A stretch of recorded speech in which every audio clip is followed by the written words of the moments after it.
Beasts of the world, shadows beyond the wolf. Beyond the werewolf's howl, the night hides other terrors. From cursed spirits to shape-shifting horrors, these beasts stalk the shadows of every land. Join us for Beasts of the World, where the unknown transforms humanity's fears. In medieval Italy around the 14th century, the strega, witches of the Italian countryside, wielded dark magic in hidden villages. Accused of pacts with the devil during the Inquisition, they summoned familiars, animals warped into monsters like cats with glowing eyes or wolves with human faces, to enforce their will. These familiars, born from curses cast in midnight rituals, roamed under the moon, spreading plague or stealing souls. The church burned the strega, but their familiars persisted, a haunting reminder of forbidden power.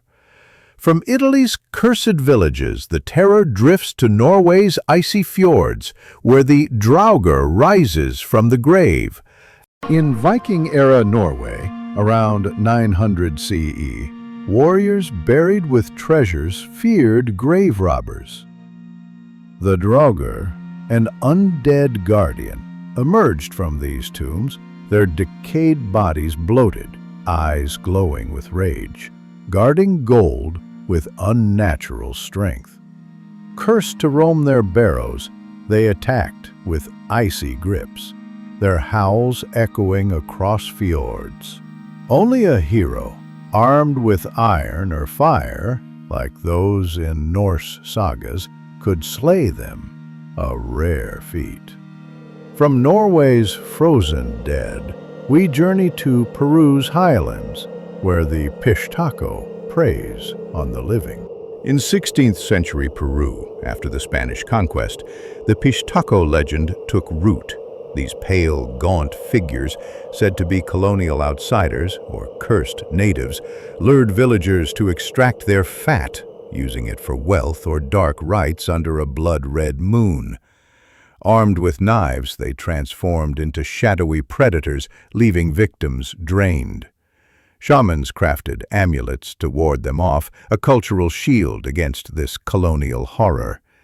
From Peru's highlands, the curse spreads to India's ancient tombs, where the Vatala awakens. In ancient India, around 500 CE, the Vatala haunted cremation grounds. Born when a corpse was possessed by a wronged spirit, it hung upside down from trees, its reanimated body glowing with unearthly eyes.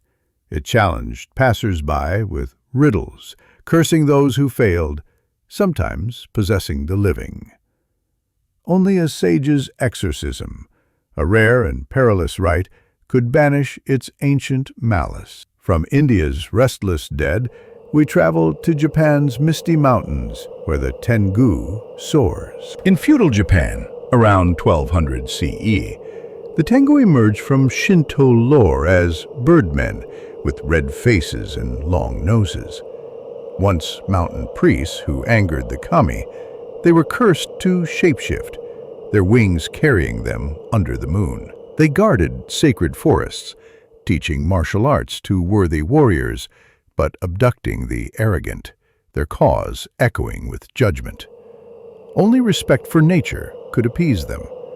From Japan's winged guardians, the curse reaches Hungary's haunted homes, where the liderk lurks. In 18th century Hungary, the liderk was born from a hen's egg incubated by a grieving widow under a cursed moon, a creature of folklore with fiery eyes and an impish form. Its shape shifted into loved ones, seducing victims to drain their souls, leaving husks behind. Sealing it in a tree with iron was the only way to end its reign. From Hungary's soul thieves, we journey to Ireland's headless rider, the Dullahan. In medieval Ireland, around 1200 CE, the Dullahan rode as a fairy cursed for betrayal. This headless horseman carried his grinning skull, its eyes aglow, atop a black steed, an omen of death. His whip, crafted from a human spine, lashed at those in his path, calling names to claim souls. Gold could deter him, but few carried enough to escape his gaze. From Ireland's deathly rider, the terror shifts to Thailand's floating horror, the Krasu. In 19th century Thailand, the Krasu arose from a princess's cursed fate. Punished for adultery, she underwent a botched ritual, her head detaching with glowing entrails to hunt blood at night. By day she lived as human, but under the moon she floated, preying on pregnant women. Villagers used thorny fences to trap her, a desperate shield against her thirst. From Thailand's floating fiend, we travel to Romania's undead, the Strigoi. In 17th century Romania, the Strigoi emerged from the unquiet dead. Born with a call, killed by a werewolf, or buried improperly, they rose as vampire wolves with pale skin and glowing eyes. They shapeshifted to drain blood or spread plague, returning to graves by dawn. Villagers drove stakes through their hearts, a ritual to end the curse. From Romania's hybrid horrors, the curse reaches Korea's nine-tailed fox, the kumiho. In ancient Korea, around 1000 CE, the kumiho, a nine-tailed fox, was born when a fox lived 1,000 years, gaining shape-shifting power. It seduced men to consume their livers for immortality. Disguised as a beautiful woman, it lured victims under the moon, its tails glowing with malice. Recognizing its fox form was the only escape, a rare feat. From Korea's cunning fox, we journey to South Africa's mischievous terror, the tokolosh. In Zulu folklore, the tokolosh, a small, hairy imp, emerged from a shaman's curse in the 19th century. Born from water spirits angered by pollution, it grew to torment villages. With glowing eyes, it attacked at night, invisible to the unprotected. Raising beds on bricks became a tradition to evade its mischief. From South Africa's imp, the terror returns to the Philippines, where the Manananggal splits the night. In the Philippines, the Manananggal, a vampire-like witch, arose from a woman's dark pact in the 18th century. At night, she split at the waist, sprouting bat wings to hunt with a long tongue. She preyed on pregnant women, her glowing eyes seeking blood. Villagers used salt or garlic to sever her, leaving her lower half to die at dawn. From mountains to swamps, deserts to snow, the stories echo the same terror. Man becomes beast, hunger becomes curse, and the full moon always rises.